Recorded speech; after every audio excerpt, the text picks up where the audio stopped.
ಶ್ರೀ ಗಣಪತಿ ಶಾರದಾ ಗುರುಭ್ಯೋ ನಮಃ. ಯತ್ರ ಯೋಗೇಶ್ವರ ಕೃಷ್ಣೋ ಯತ್ರ ಪಾರ್ಥೋ ಧನುರ್ಧರಃ ತತ್ರ ಶ್ರೀ ವಿಜಯ ಭೂತಿರ್ಧ್ರುವ ನೀತಿರ್ಮತಿರ್ಮಮ. ಶ್ರೋತೃಗಳಿಗೆ ಶ್ರೀ ಅಳಸಿಂಗರಾಚಾರ್ಯ ವಿರಚಿತ ಶ್ರೀ ವ್ಯಾಸ ಮಹರ್ಷಿ ಪ್ರಣೀತ ಶ್ರೀಮನ್ ಮಹಾಭಾರತದ ಶಲ್ಯ ಪರ್ವದಲ್ಲಿ ಬಲರಾಮನು ಇಂದ್ರತೀರ್ಥವೇ ಮೊದಲಾದ ತೀರ್ಥಗಳಿಗೆ ಹೊರಟುದು, ಆ ತೀರ್ಥದ ಮಹಿಮೆ ಎಂಬ 50ನೆಯ ಅಧ್ಯಾಯಕ್ಕೆ ಸ್ವಾಗತ. ಆಮೇಲೆ ಬಲರಾಮನು ಇಂದ್ರತೀರ್ಥವನ್ನು ಸೇರಿ ಅಲ್ಲಿಯೂ ವಿದ್ಯುಕ್ತ ರೀತಿಯಲ್ಲಿ ಸ್ನಾನ ಮಾಡಿ ಬ್ರಾಹ್ಮಣರಿಗೆ ಧನಗಳನ್ನು ರತ್ನಗಳನ್ನು ಕೊಟ್ಟನು.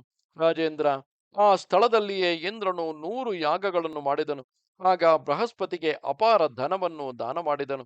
ಅಲ್ಲಿಯೇ ಇಂದ್ರನು ವೇದವಿಧರಾದ ಬ್ರಾಹ್ಮಣರಿಂದ ಭೂರಿ ದಕ್ಷಿಣೆಗಳುಳ್ಳ ಹಲವು ದೊಡ್ಡ ಯಾಗಗಳನ್ನು ನಿರ್ವಿಘ್ನವಾಗಿ ನಡೆಸಿದನು. ಅದರಿಂದಲೇ ಅವನಿಗೆ ಶತಕ್ರತುವೆಂದು ಹೆಸರಾಯಿತು. ಮಂಗಳಕರವೂ ಶಾಶ್ವತವೂ ಆದ ಆ ತೀರ್ಥವು ಅದರಿಂದಲೇ ಇಂದ್ರತೀರ್ಥವೆಂದು ಪ್ರಸಿದ್ಧಿ ಹೊಂದಿ ಎಲ್ಲ ಪಾಪಗಳನ್ನು ತೊಲಗಿಸುವುದು.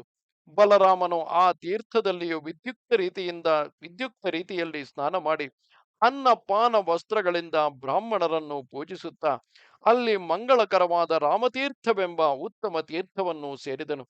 ಓ ಜನಮೇಜಯ ರಾಜ, ಯಾವ ಸ್ಥಳದಲ್ಲಿ ಮಹಾಭಾಗ್ಯಶಾಲಿಯೂ ಮಹಾ ತಪಸ್ವಿಯೂ ಆದ ಪರಶುರಾಮನು ಭೂಮಿಯಲ್ಲಿ ಅಡಿಗಡಿಗೆ ಕ್ಷತ್ರಿಯೋತ್ತಮರನ್ನು ನಾಶ ಮಾಡಿ ಋಷಿ ಶ್ರೇಷ್ಠನೂ ಗುರುವೂ ಆದ ಕಾಶ್ಯಪನ ಮೂಲಕವಾಗಿ ವಾಜಪೇಯದಿಂದಲೂ 100 ಅಶ್ವಮೇಧಗಳಿಂದಲೂ ದೇವತೆಗಳನ್ನು ಆರಾಧಿಸಿ ಸಮುದ್ರ ಮೇಖಲೆಯಾದ ಸಮಸ್ತ ಭೂಮಿಯನ್ನು ದಕ್ಷಿಣೆಯಾಗಿ ಕೊಟ್ಟನು, ಅದೇ ಸ್ಥಳದಲ್ಲಿ ಬಲರಾಮನು ಬ್ರಾಹ್ಮಣರಿಗೆ ಧನವನ್ನು ಕೊಟ್ಟು ವಿದ್ಯುಕ್ತ ರೀತಿಯಲ್ಲಿ ಸ್ನಾನ ಮಾಡಿ ಬ್ರಾಹ್ಮಣರನ್ನು ಪೂಜಿಸಿದನು. ಅಲ್ಲಿನ ಋಷಿಗಳಿಗೆಲ್ಲ ಅಭಿವಾದನ ಮಾಡಿದನು. ಆಮೇಲೆ ಬಲರಾಮನು ಹಿಂದೆ ಯಾವ ತೀರ್ಥದಲ್ಲಿ ಜಲಾಧಿದೇವತೆಯಾದ ವರುಣನು ರಾಜಸೂಯವನ್ನು ಮಾಡುವುದಕ್ಕಾಗಿ ಅನೇಕ ಋಷಿಗಳನ್ನು ಬರಮಾಡಿದನು, ಮಹಾಭಾಗ್ಯಶಾಲಿಯು ಶ್ವೇತವರ್ಣನು ಆದ ಆತನು ಯಾವ ಸ್ಥಳದಲ್ಲಿ ದೈತ್ಯ ದಾನವ ಮನುಷ್ಯರನ್ನು ಗಂಧರ್ವರನ್ನು ರಾಕ್ಷಸರನ್ನು ಯುದ್ಧದಲ್ಲಿ ಜಯಿಸಿ ಪ್ರಸಿದ್ಧನಾದನು, ಆ ಯಮುನಾ ತೀರವನ್ನು ಸೇರಿದನು. ರಾಜೇಂದ್ರ, ಅಲ್ಲಿ ವರುಣನ ಯಾಗವು ಮುಗಿದೊಡನೆ ದೇವತೆಗಳಿಗೂ ದಾನವರಿಗೂ ತ್ರಿಲೋಕ ಭಯಂಕರವಾದ ಯುದ್ಧವು ನಡೆಯಿತು. ರಾಜಸೂಯ ಯಾಗವು ಮುಗಿದಾಗಲೆಲ್ಲ ಕ್ಷತ್ರಿಯರಲ್ಲಿ ಪ್ರಬಲ ಯುದ್ಧವಾಗುವ ಸಂಭವವುಂಟು. ಬಲರಾಮನು ಆ ಉತ್ತಮ ತೀರ್ಥದಲ್ಲಿ ಸ್ನಾನ ಮಾಡಿ ಬ್ರಾಹ್ಮಣರಿಗೆ ಧನವನ್ನು ಕೊಟ್ಟು ಸಂತುಷ್ಟರಾದ ಆ ಬ್ರಾಹ್ಮಣರಿಂದ ಸ್ತುತಿಸಲ್ಪಡುತ್ತಾ ಅಲ್ಲಿಂದ ಆದಿತ್ಯ ತೀರ್ಥಕ್ಕೆ ಹೋದನು.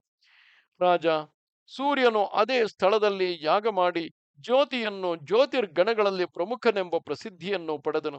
ಮತ್ತು ಅದೇ ಪುಣ್ಯ ತೀರ್ಥದಲ್ಲಿ ಇಂದ್ರನೇ ಮೊದಲಾದ ಎಲ್ಲ ದೇವತೆಗಳು, ಮರುತ್ತುಗಳೊಡಗೂಡಿದ ವಿಶ್ವೇ ದೇವರು, ಗಂಧರ್ವರು, ಅಪ್ಸರಸ್ಸುಗಳು, ಕೃಷ್ಣ ದ್ವೈಪಾಯನರು, ಶುಕನು, ಮಧುಸೂದನನು, ಯಕ್ಷ ರಾಕ್ಷಸ ಪಿಶಾಚರು ಸಿದ್ಧಿಯನ್ನು ಪಡೆದರು.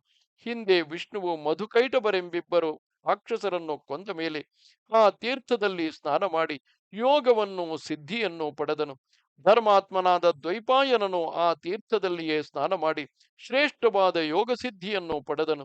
ಮಹಾ ತಪಸ್ವಿಯಾದ ಅಸಿತ ದೇವಲನು ಅದೇ ತೀರ್ಥದಲ್ಲಿ ಸ್ನಾನ ಮಾಡಿ ಉತ್ತಮವಾದ ಯೋಗವನ್ನು ಅನುಷ್ಠಿಸಿ ಸಿದ್ಧಿಯನ್ನು ಪಡೆದನು.